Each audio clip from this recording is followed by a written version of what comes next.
حضرت علی بن ابی طالب رضی اللہ عنہ نبی کریم صلی اللہ تعالیٰ علیہ وسلم کے چچا جات بھائی اور داماد ہیں۔ حضور صلی اللہ تعالیٰ علیہ وسلم کی لاڈلی بیٹی حضرت فاطمہ رضی اللہ عنہ کے شوہر اور حضرت حسن و حسین کے والد محترم ہیں۔ بچوں میں سب سے پہلے حضرت علی رضی اللہ عنہ نے صرف 9 سال کی عمر میں اسلام قبول کیا اور آپ نے کبھی بھی بتوں کی پرستش نہیں کی۔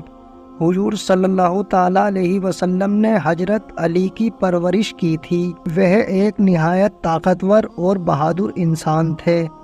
ان کی بہادری کا اظہار غزوہ خندق میں اس وقت ہوا جب دشمنوں کی طرف سے عمرو بن عبد ود سامنے آیا، جو تنہا 1000 شہسواروں کے برابر سمجھا جاتا تھا۔ اس نے کہا، کون ہے جو میرے مقابلے میں آنے کی ہمت رکھتا ہے؟ اس پر حضرت علی رضی اللہ عنہ آگے بڑھے اور مقابلہ کیا۔ اللہ نے حضرت علی کو فتح دی۔ اسی طرح رسول اللہ صحابہ کے ساتھ خیبر پہنچے اور تمام قلعے ایک ایک کر کے فتح ہو گئے، لیکن القموس کا قلعہ جو سب سے بڑا تھا مسلمانوں سے فتح نہیں ہو رہا تھا۔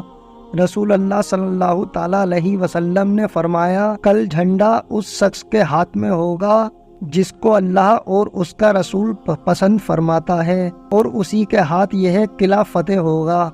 اگلے دن نبی کریم نے حضرت علی کو جھنڈا دیا۔ خیبر کے قلعے کا دروازہ اتنا بھاری تھا کہ 40 آدمی بھی اس کو اٹھا نہیں سکتے تھے، مگر حضرت علی رضی اللہ عنہ نے تنہا اس دروازے کو اکھاڑ لیا۔ اللہ نے انہی کے ہاتھوں اس قلعے پر فتح عطا فرمائی۔